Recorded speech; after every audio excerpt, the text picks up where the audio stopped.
If you're planning to study abroad, migrate to another country, or pursue international career opportunities, chances are you've heard about the IELTS exam. You see, many first-time candidates jump into preparation without first understanding how the IELTS exam actually works. As a result, they spend months studying the wrong materials, focusing on the wrong skills, and developing unrealistic expectations about what the test requires. Now, before you worry about how to get a high score, you should first understand the exam itself. In this video, I want to give you a clear overview of IELTS, what happens on test day, how scores are calculated, and what every candidate should know before booking a test. So let's begin. First, what exactly is IELTS? Now, IELTS stands for International English Language Testing System. It is one of the world's most accepted English proficiency examination. And the test is used by universities, employers, professional organizations, and immigration authorities to assess a person's ability to communicate effectively in English. Now, unlike school English exams that mainly test grammar and literature, IELTS focuses on practical communication skills. So it evaluates how well you can understand spoken English, read written materials, express ideas in writing, and communicate verbally. Millions of candidates take the IELTS exam every year for study, work, and immigration purposes. Now, 2, choosing the right IELTS test. Many IELTS beginners don't realize that there are 2 categories of IELTS. The first is the IELTS academics. Now, this version is designed for people who intend to study at universities, colleges, or professional institutions where English is the language of instruction. While the second one is IELTS general training. Now, this version is mainly for migration, work-related purposes, and certain training programs. For both versions of IELTS, the listening and the speaking sections are exactly the same. However, in the reading and writing sections, they differ a bit. Now, there are 2 other IELTS exam variants. There's the IELTS UKVI. Now, this variation of IELTS is for those seeking UK visas. So, if you plan to relocate to the UK, this is the variant of IELTS you will likely take. Now, there's UKVI general training, all right, and there's also UKVI academics, okay. And lastly, there's IELTS Lifeskills. Now, for this IELTS Lifeskills, you only take the listening and the speaking test. There's no reading and there's no writing. Choosing the wrong version would create serious problems during your application process. Always confirm the exact IELTS version required by institution or immigration program you are applying to. Now, once you've clarified this, you will register for the IELTS exam on the IELTS site, okay. You can register for the IELTS exam with either IDP or the British Council. These are the 2 organizations that conduct the IELTS exam. If you're in Nigeria, you'll be needing your international passport or the national ID card to register for the exam. Now, the cost of the IELTS exam changes often, but the current price will always be on the IELTS website. The links are on the screen right now. I'll also put it below this video, so you can just click on them to get further details on how to register for the IELTS exam. Now, let's look at the 4 sections of the IELTS exam. Now, the IELTS exam measures 4 skills. First is the listening. The listening section tests your ability to understand spoken English. Now, in other words, this section of the exam is designed to determine how well you can understand a native English speaker when one speaks to you. And then we have the reading section. Now, here, IELTS wants to determine your ability to understand written English. Now, the goal of the examiner is to evaluate how quickly and accurately you can read a document to extract the main facts. Then we have writing. The writing section tests your ability to communicate effectively in written form. That is, how effectively you can express your thoughts in writing. The speaking section, which is the 4th section, tests your ability to communicate verbally in English. When you speak in the English language, can a native English speaker understand you easily? This is what the examiner is trying to determine. So each section, listening, reading, writing, and speaking, receive a band score. And these scores contribute to your overall IELTS result. Let's now take a look at what to expect in the IELTS listening test. The listening test lasts approximately 30 minutes. You will listen to 4 recordings and answer a total of 40 questions. Now, the recordings may include everyday conversations, social situations, educational discussion, or academic lectures. And there are question types that you can come across. For example, multiple choice, sentence completion, matching information, map labeling, and forms completion questions, okay? Now, one important thing to understand is that each recording is played only once. This means that you have to listen to the audio carefully while reading the questions at the same time. Now, the listening section is designed to test how well you understand information in real life situation. In this means you must listen carefully to the recording to get the answer while reading the questions at the same time. Now, what are you to expect in the reading test? Now, the reading test contains 40 questions. Now, in the IELTS academics reading, candidates read through 3 long passages taken from books, journals, magazines, and newspapers, okay? But in the general training reading, you read a mixture of workplace documents, advertisements, notices, and longer articles. Common question types for the reading test is true, false, not given, matching headings, summary completion, multiple choice, sentence completion, just to mention a few, okay? Now, whether it is academics or general training you are taking, you have 60 minutes to complete the reading test. Now, one fact many people overlook is that the reading speed is not enough to get a good score in the reading section. IELTS in this section will test your ability to locate information, identify main ideas, and understand the writer's opinion. These are the things they are watching out for from you. And the IELTS writing test, here's what to expect. Now, the writing test consists of 2 tasks. There's task 1 and there's task 2. Now, writing task 1 differs for academics and general training. In academics task 1, you have to describe visual information such as graphs, charts, tables, diagrams, and processes, okay? But in the general training task 1, you will write a letter based on a given situation.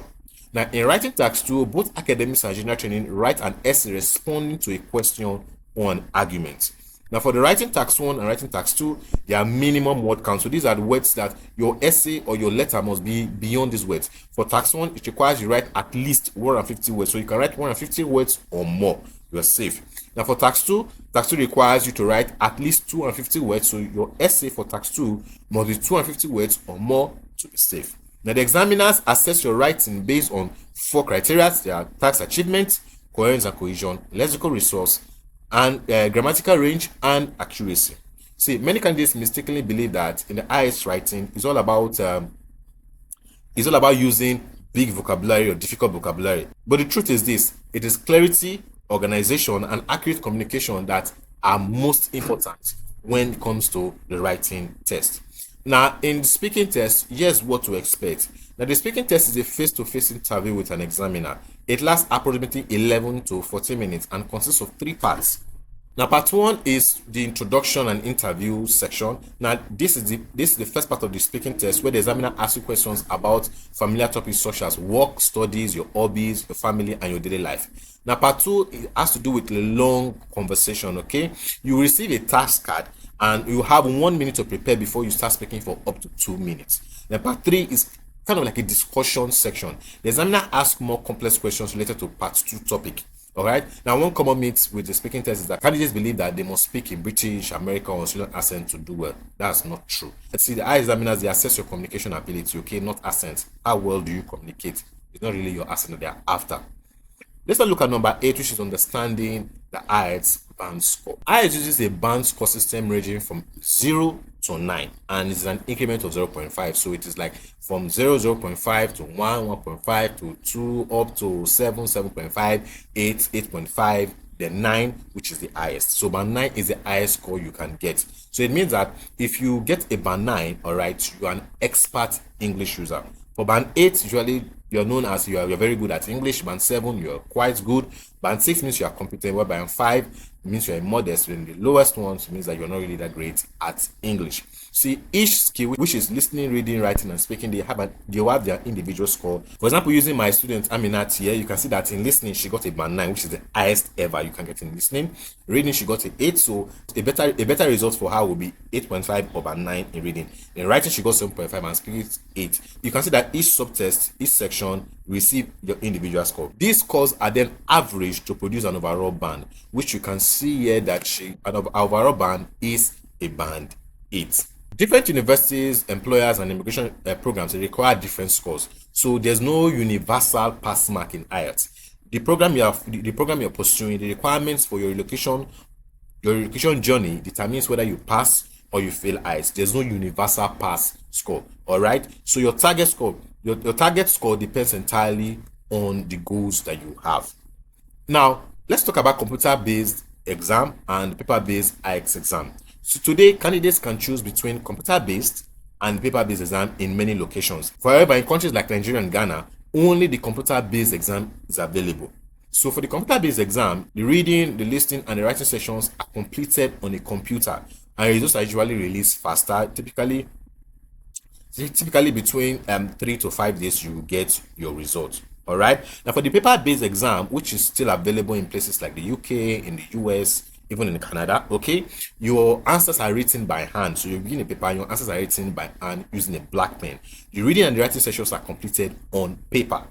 Are you getting it? So many people assume that computer based is easier, and if you're computer savvy, you will likely find it easier. All right, but that's not always the case. Okay, the difficult levels, the questions, the scoring criteria, and the band descriptors, they remain the same, whether it's paper based or it is computer based. So the best option for you depends on your personal preference. If you are not computer savvy, if you don't type fast, and paper based is available in your location, then I would recommend you take the paper based exam. But if you type fast, you're very computer savvy, then of course the computer based exam is the best for you, considering that you will get your results faster. Now let's now look at the point number 10, which is the test day. What happened from start to finish? You need to understand that understanding test day process helps you reduce unnecessary anxiety, because exam day comes with a lot of pressure. You should arrive the exam center early and bring the required identification documents, which will likely be your international passport or your national ID. Now, many test centers conduct identity verification procedures, so they want to verify that you're the person that applied for the exam. So this will include you checking your photographs and doing some security checks on you. They will check their records to confirm that you and the ID that you brought, they match the information you used to register for the exam. Now, during the exam, the listening, the reading, and the writing are usually completed on the same day. The speaking test may occur on the same day or a nearby date, depending on the test center. So you can pick a separate day for your speaking, depending on the available dates of the test center of your choosing. Now, some items are typically prohibited inside the IELTS exam hall. These include mobile phones, all right, smartwatches, notes, books, and electronic devices. In general, don't go there overdressed, because if you have a smart wristwatch, even in the wristwatch at all, they'll tell you to remove them. Just go there plain and simple, just to write your exam. Okay, a day or two before the exam, you get a mail where they will tell you the things you can bring to the exam show or not. Make sure you read that mail and bring only the things that you're permitted to bring. Now, so it's very important that you follow the test center instructions carefully and avoid unnecessary complications. All right. So let's now look at the IELTS results and the validity. Okay, now results are generally available within a few days for computer-based tests, and within a couple of weeks, 2 weeks actually, for paper-based tests. So as a candidate, you will receive band scores for listening, for reading, for writing, for speaking, and also an overall band score. Like, yes, my results here, as you can see, just to show you, you can see that I got listening 8.5, so that's my score for listening. My reading, I got a 9, which is my score for reading. For writing, I got 7.5, that's my score for writing. And speaking, 7.5. You can see the overall of a band 8. So you will receive a band score for listening, reading, writing, and speaking, and overall band score. Now, an IELTS result is generally valid for only 2 years. Or after 2 years, the result expires. Institutions often require results obtained within this 2 years period, because language proficiency, right, can change over time. Now, as a candidate, you can send your results directly to the university or the organization that is requesting the result from you, or you can have IELTS send it for you as well. Both options are available for you to take advantage of. Now, let's now look at frequently asked questions about the IELTS exam. Now, number one is IELTS difficult? The truth is this: the difficulty depends on your current English level and your target score. Some people's relocation plan requires very low IELTS score. Some people just need a 4.5 or a band 5. So to get that kind of score is quite easy, so it will not be difficult. But some people need a band 7, band 8, even a band 8.5. So the higher your score, the more effort, the more difficulty it might be for you. And also depending on your English capacity or English level at the moment. The second one is, can I retake IELTS? Yes, there's no limit to the number of times you can take the IELTS exam. As I know of someone who took the exam about 21 times. Yes, so there's no limit. Of course, that's not what you want, but I just said that to show you that there's no limit to how many times you can take the IELTS exam. All right, is there a pass mark? No, there's really no pass mark for IELTS. IELTS does not have a pass or fail system. All right, when people see that they failed the IELTS exam, it means that the required score that the organization requesting IELTS from them wants, let's say they want a band 6. If you don't get up to that band 6, that means failed. You have to take the exam again. All right, so there's really no pass, there's really no fail or pass system in IELTS. It just depends on your goals and if you meet the requirements for your relocation plan or not. Now, that question is, how many times can I take the IELTS exam? As many times as you wish. All right, as many times as you wish. You can take the exam as many times as you wish. Like I said earlier, there are no limits. Now, does your accent matter? No. The examiners, they don't focus on your accent. No. The examiner focus on how understandable you are, how fluent you are, your pronunciation, all right, and if you communicate effectively rather than your specific accent. Are you getting this? Now let's now look at common myths that mislead candidates. The first one is you must speak with British accent. I heard this a lot, but it's not true. Okay, clear communication is what matters to the examiner, not your accent. All right. And number two, you need big grammar to guarantee a high score. No, no. All right. Simplicity is more important than big vocabulary. I struggled with English a lot as growing up. The best I could get when I took my WAEC, I took WAEC and ECO at the same time. Yes, but the best I get was C6. I struggled with English a lot. So when I'm writing my essays, I like to keep it simple. Yet I got about 7.5 in my writing. So right, so vocabulary helps, yes, but it must be used naturally and accurately. Simplicity and correctness is more important than the vocabulary. Now, number three, speaking fast improves your score. Speaking too quickly can reduce your clarity. All right, you need to be clear to the examiner. The examiner needs to be able to understand you. So speaking too quickly can reduce your clarity and can increase the mistakes you make. And when this happens, your score can reduce. Now, myth number four is IELTS has a pass mark. No and no. See, different organizations that require IELTS, they have different score. Generally, the higher the score you get, the more opportunities you can take, you can use it for. Are you getting me? So if let's say you get a band 8, all right, you can use to apply for many things. If any opportunities that require less than band 8, but there's really no pass mark. And number five, grammar is the only thing that matters. No, this is not true. IELTS examiners assess a combination of language skills. We're talking about clarity, talking about your vocabulary as well. So talking about your accuracy, you are. That is what you're saying. Does it make sense? Can they understand you? That's the most important thing. All right. So now that you understand the purpose of each section, the scoring system, and the realities of test day, you can prepare with confidence instead of confusion. So I want you to remember these three important facts. One is that IELTS is not a test of intelligence. I want to repeat that IELTS is not a test of intelligence. It's a test of English communication skills. Then two, there's no universal pass mark. Okay, the score you need depends on your personal goals. So make sure you clarify the IELTS score you needed for your location plan before you even think about taking the exam at all. All right. Three, success in IELTS comes from understanding both the exam and the skills it is designed to measure. Do you get this? So now that you understand how IELTS works, your next challenge now is learn how to perform at your best in each section of the test. And the better you understand the game of IELTS, the better your chances of playing it successfully and getting the scores you need. So what next? Many candidates know the format of the test. They know the four sections. They know how the band score was. They know what happens on exam day. Yet they still struggle to achieve the score that they need. Why? Because knowing about the IELTS exam is not the same as knowing how to perform under exam day conditions. To achieve a high score like I did, you need to understand that IELTS examiners do not create random questions. The questions you meet on exam day, they are created based on specific IELTS question types. And these are all the question types as you can see on your screen right now. So what this means is that the exam is actually predictable. This is one realization that actually simplified things for me, because when I realized this, I stopped studying hard and started studying strategically. And this is the strategy I use to get a band 8 in my exam. It is that for all the IELTS question types, okay, there are three things I did. Number one is that I identified the question type. The thing is this: if you cannot quickly recognize the question type that is in front of you, chances are very high that you will panic, you waste time, and the IELTS exam will confuse you. But once you recognize the question type instantly, you immediately know what is happening, you become calm and controlled. Number two, you catch the tricks. See, believe me or not, the IELTS questions are filled with traps.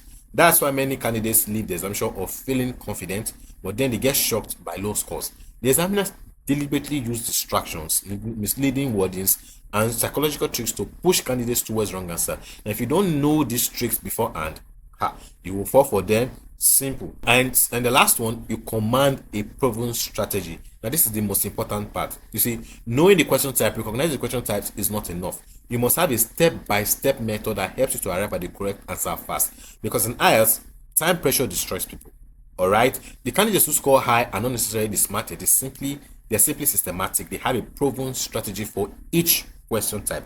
So that's what I call the ICC formula. So you have to apply the ICC formula for all the questions type, and I mean every one of them, because doing this transformed everything for me. I went from struggling to get a C6 in my SSC All right, to landing listening 7.5, reading 9, writing 6.5, and speaking 7.5 in my first IELTS test, which was a paper-based test. And then I also landed listening 8, reading 9, writing 7.5, and speaking 7.5 in my second test, which was a computer-based test.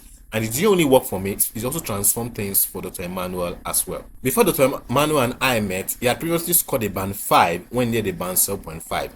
After learning about the ICC formula, he dramatically moved from reading 5 to reading 6, listening he got to 6.5, and he got speaking 7. But he still failed overall because he only applied this formula halfway. When he discovered his improvements after following the formula halfway, he went back and mastered all the question types properly, and he retook the test, and that's when he finally scored listening 8, reading 7, writing 7, and speaking 7.5. As a matter of fact, let's say from Dr. Manuel himself. When the test came out yesterday, I said, wow, Triumph has done it. No, seriously, I can't imagine how I felt the last minute. I want to thank you for this idea you brought. I want to thank you for bringing up this initiative. Yeah. You saved me a lot of money. You know, you saved me a lot of time and stress.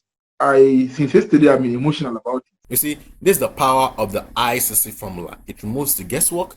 It turns IELTS from a fear-based exam into a strategic exam that you can conquer.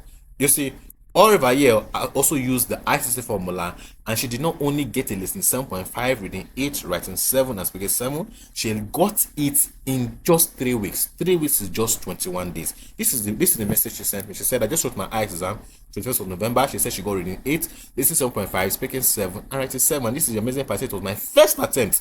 It was her first attempt. She was very busy at work and had only 3 weeks for intensive preparation. Yet she learned listening 7.5, speaking 7, reading 8, and writing 7 within 21 days.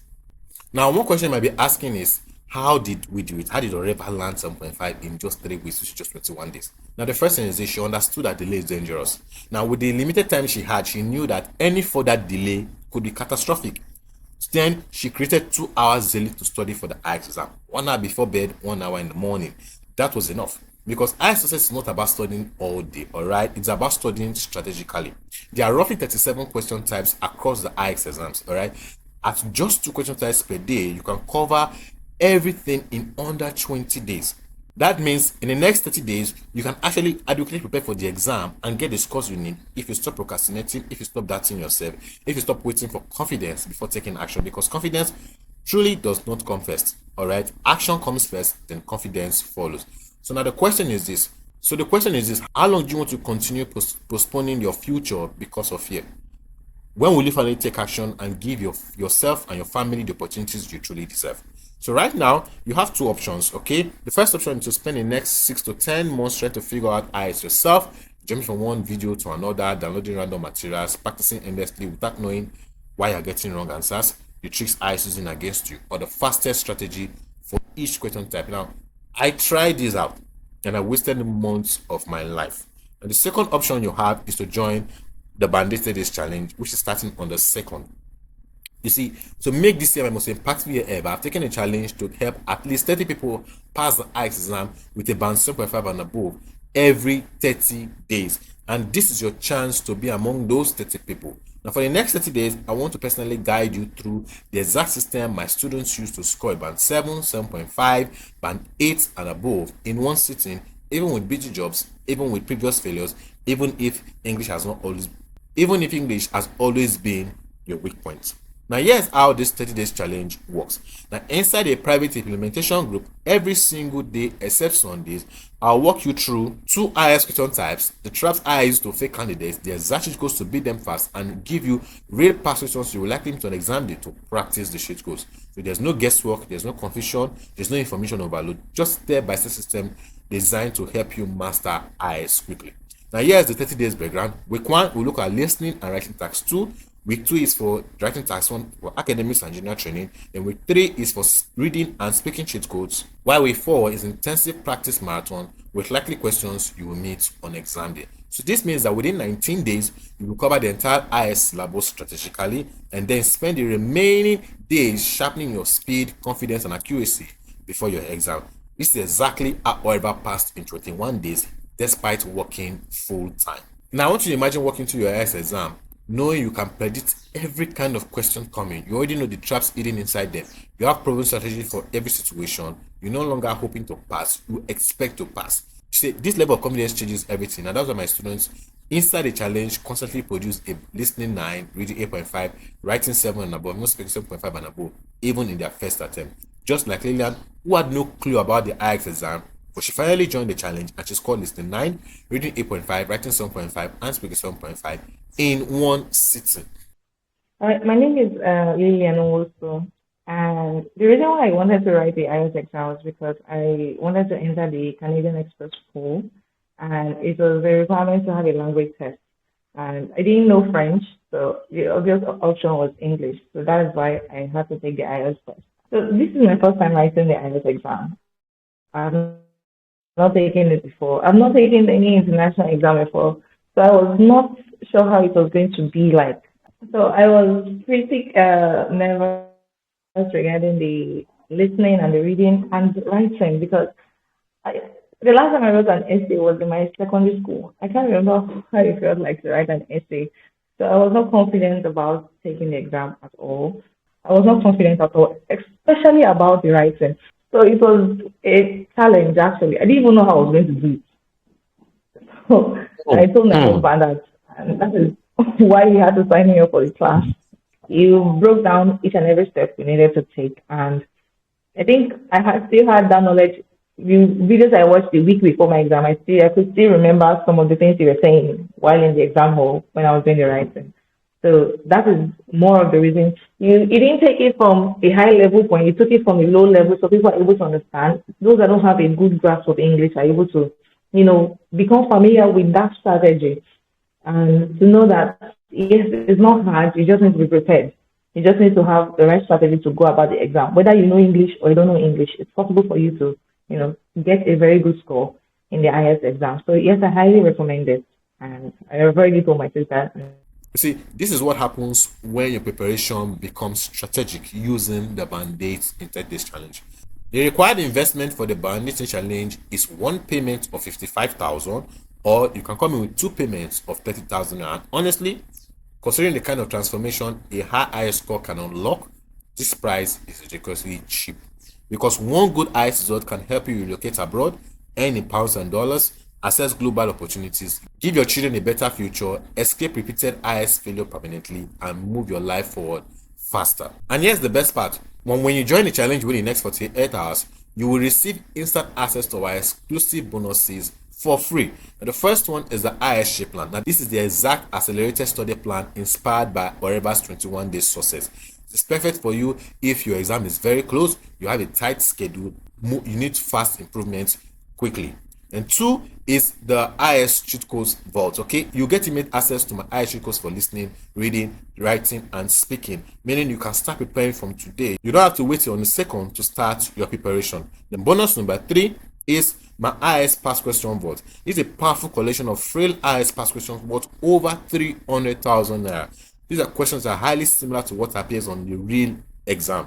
These bonuses alone can dramatically shorten your learning curve, and they disappear once registration for the Band-Aid challenge closes.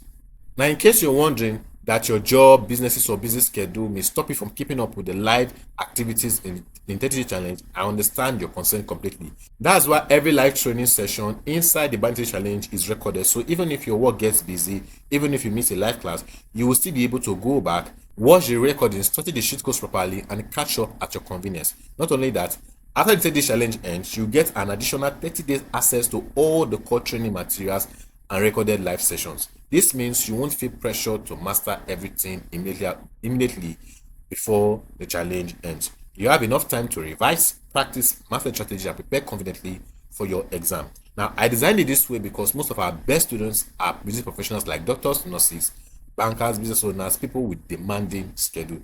And despite their busy lives, they still pass because they have access to the recordings, the structure, and the proven system. So your busy schedule does not have to stop you anymore. What matters now is making a decision to finally start so you can testify like Adeoke. Yeah, this is my wife. Her name is Olola Adeoke. You sent me very much. You had what's the result again? Just call it out then from listening, reading, writing, and speaking. What did you get exactly in each of? Okay. Listening, 9.0. Wow. Writing, 7.5. Reading, 7.5. Speaking, 7.5. In your first attempt, after 6 years of deciding not to take any exam in your life. Yes. Wow. I said, I want to tell people that it's not everything they see online that is a scam. Okay. Because if I actually go by that, she might not write the exam now, or probably might have wasted like 750K. That someone has wasted that they've written like 10 times. But when I saw it online, I was like, it might be a scam, might not be, but let me just try it. That's why I put in for the program. Why I asked you once that, do I need to go for any lecture again, things like that? You said no, that I'm good to go. So we are good to go. And you can see her, general accountant, busy at work, children are there, and less than 3 months, she was able to go through the parks, read it, and she came out with good results. So, and if people can actually key to that, go through it, read it, is a done deal. A done deal. So, when I sincerely, I was like, the why I keep having this is because I was like, this man get mouth is a scammer, Jerry. That's so I didn't believe that actually. But sincerely, it is more than that money. Everything put together. If my wife and I don't talk about that, if you want to value it, it is more than the money he's selling it, because it's actually a brain tax. Yeah, it's an intellectual. Sincerely. So I've really done a good job to put that together. That's why we cannot say thank you enough. So now, please note that the challenge starts on the 2nd, all right? And once we begin, registration closes. Why? Because I only want committed action takers, not spectators, not procrastinators, not people waiting for the perfect time. You see, this challenge for people who have a burning why, or people who know the importance of them relocating and want to change their life. People who understand that delay is dangerous. People who are serious about relocating and want to pass the IELTS exam in one sitting so that they can celebrate next Christmas with their family abroad. If that sounds like you, then this is your moment. Make your payment to the account on your screen right now and send your proof payment to us on WhatsApp to get started immediately. And let me be completely honest with you. You can absolutely do this alone. I did. But it took me almost a year of confusion, fear, trial and error, and wasted time. You see, I created this challenge because I don't want you making the same mistake. I want you to move faster than I did, faster than the average IELTS candidate, faster than the fear holding you back. Because relocation opportunities are becoming more competitive every day. People that are moving quickly today are the people who took action earlier, not the people who kept thinking about it. So here's what you have to do right now. Make your payment immediately. Send proof of your payment to us on WhatsApp. Then we'll add you to the private implementation group and unlock your bonuses instantly. And from today, you begin preparing with the same system that has already helped people like Moralakeye, Eget, Onome, Jovita, Juliet, Ogechukwu, and Aminat get a band 7.5 and above. And if you failed in the past, alright, you'll be celebrating just like Nimeka, who had failed the IELTS exam 4 times before we met. After joining the band this challenge, she jumped from band 5.5 to band 8. The next success story could be yours, but only if you act. Because remember, delay is dangerous. Imagine this. A few months from now, instead of anxiously rewriting IELTS again, you are holding the exact score you need. Your location plans are finally moving, your family is excited, and you're grateful you stopped delaying and finally took action. That moment starts from today, but only if you move before fear talks you out of it again. I'll see you inside the challenge. Bye-bye for now. Okay, hi everyone. My name is Ade, and I'm here to share my testimony with you guys. Okay, some months back I registered with Triumph for some IELTS tutorials. I'm a nurse back home in Nigeria, and I'm glad to let you guys know that I'm now a nurse in the UK. I got a 7.5 in reading from 6 and a band of 8 in listening from 6 also. So what's your major advice? What's your major advice for people in your shoes in Nigeria right now? Well, as for me, especially for nurses, because the opportunity is there. Okay. So far you pass the exams. You just try as much as possible to put in all effort. If it's worth you borrowing money, I'm telling you, it's worth it. Even if you don't have the money now and you want to pass the exam, just try as much as possible to borrow from somebody that is reliable and know that it's okay, you can confide in. Just borrow and put in all your efforts. So far you pass, you have the necessary requirements, you are good to go. Because the opportunity is there for nurses to come in, nurses, doctors, even pharmacists.